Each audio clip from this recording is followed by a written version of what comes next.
Ako'y nagpapasalamat dahil nung ako po'y dumating dito sa Ambulong, ang nadatngan kong pastor noon ay si Pastor Heron at si Sister Berta. Yun po ang aking nadatngang pastor. Pero binaliwala ko sila dahil wala pa akong kaalaman doon sa kanilang ginagawa. Pero dahil sa napakabuti ng inay, ng tatay, yung lahat ng mga sinasabi niya sa akin ay natanim din naman sa akin kahit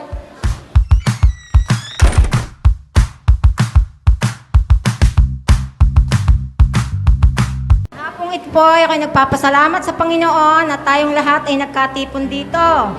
Masayang masaya po ako at ang lahat ng kapatiran ay simula nung una at itong mga huling buhay pa ay naririto.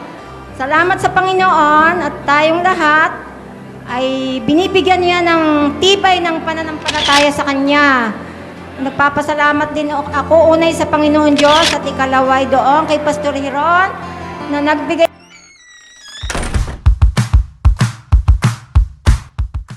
Ang may bahagi ko dito tungkol sa para sa aking ina ay tunay na ang matatandaan ko noong mga panahon yun ay noong kami mga bata pa ay kami naipagsama ng aking ina sa simbahan dito sa taas na ang natatandaan ko pa noon ay ang simbahan noon ay yung kubo na ang dingding pa noon ay sawali na ang mga nakakasama namin ay ang mga may tinay, natatandaan ko rin noon na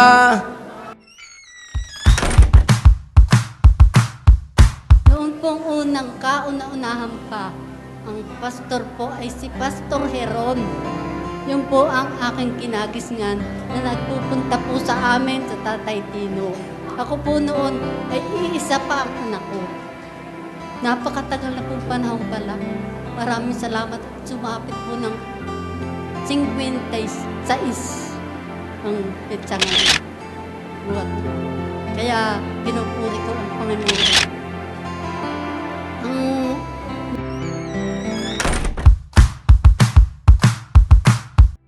Ang tatay at ang ina ay sila ay talagang time-team na nananampalataya sa Panginoon. Ang ina ay, ang tatay ay mahina yung ay maedad na, pilay na siya. Ayan ay hila-hila ang silya at baybay ang kahanggan at siya ay nag-aano sa mga kapatiran, nagpipray. Ayan ka na si Perbita, yung ihila-hila sa silya at daladala noon.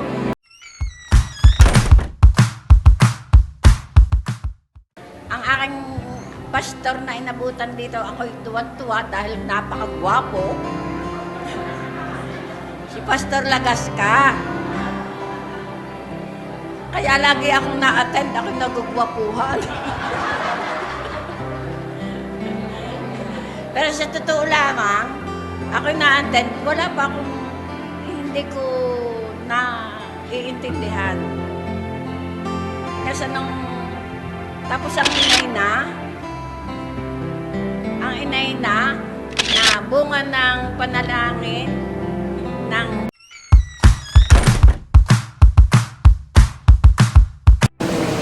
at alam ko ang bawat isa sa atin na nakita yung ating mga magulang kahit po sa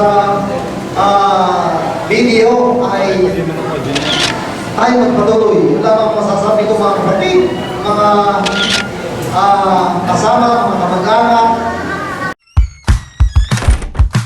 Magandang hapon po sa inyong lahat, mga kapatid sa Panginoon. Ako ay nagpapasalamat din at muling nagkasama-sama tayo dito.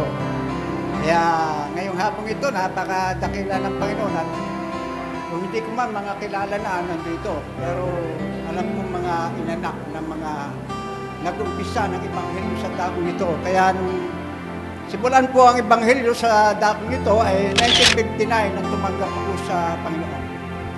Ito po ay sa Mindoro at pagkatapos noon, mga ama ni na Brother Risto.